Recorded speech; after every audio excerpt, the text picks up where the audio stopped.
URL Monitor is a tool that lets you get your new pages indexed in Google very quickly with daily index status checks to notify you if pages drop out of the Google index.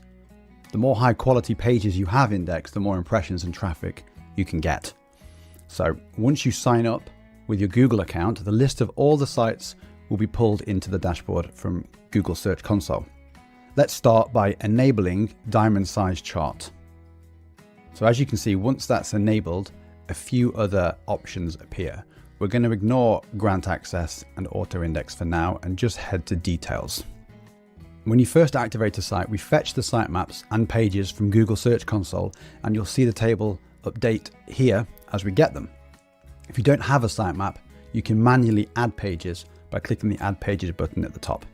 Once that's done and we have the pages, we now need to check the index status, which as you can see is happening now. The maximum that we can check in 24 hours is 2,000 pages, and this site has a lot more than that, 11,000 not checked.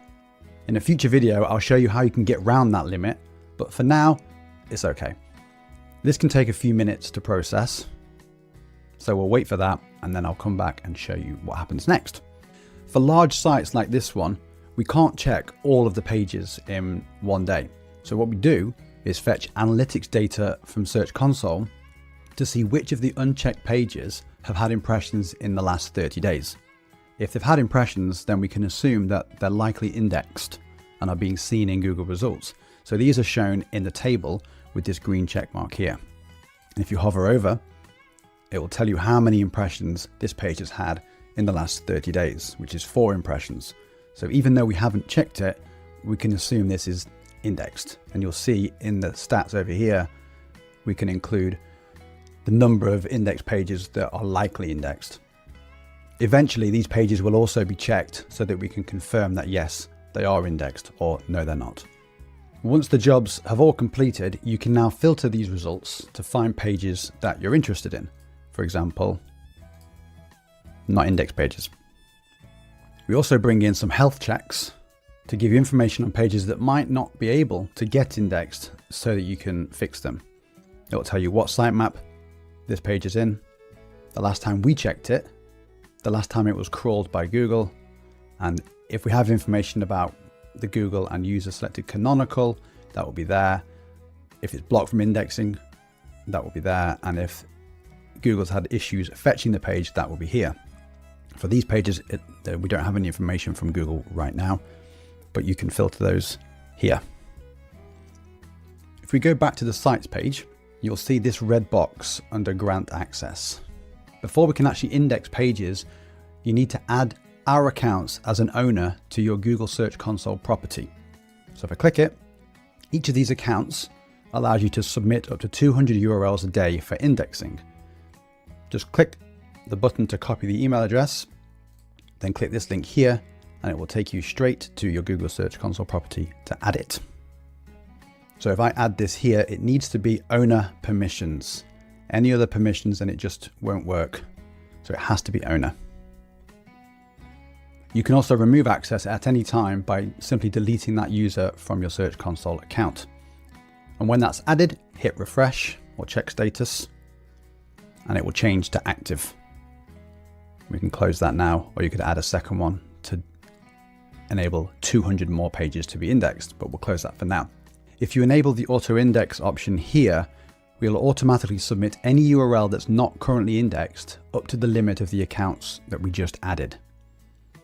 For now, I'll leave that and head to details. So let's filter by not indexed first of all. So these are pages that we have checked and we know they're not in the Google index. As you can see, this is a programmatic SEO site and a lot of these pages aren't indexed. So you can select individual pages, and as you can see, it will update as we go.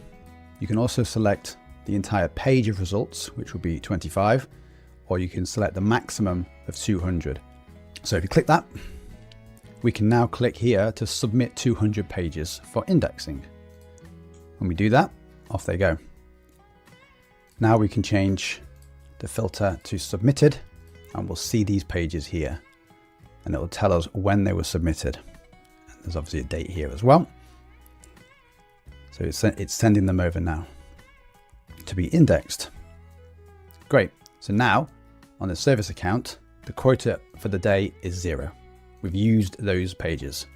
Now we can't guarantee that Google will index these pages, but by submitting them to Google, their crawlers do prioritize these URLs more than any other method. And if your page is worth being indexed, which is the key thing, there's a very good chance it will be.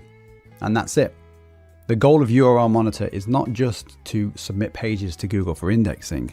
It can be used as a technical SEO tool to track and monitor your pages at scale. So let's say you have a page that's getting impressions and clicks in Google, is driving traffic to your site, and it got de-indexed, which happens. How would you know that it happened so that you can find the issue and get it fixed quickly? With URL Monitor, we track these pages every single day, and we can notify you if high-value pages drop out of the index almost instantly. This can be invaluable to avoid huge losses of traffic and get the page back in the index as quickly as possible. Please give URL Monitor a try. Let me know what you think. I think this is a really useful tool, not just for submitting pages for indexing, but also making sure that your site is healthy, the pages stay indexed,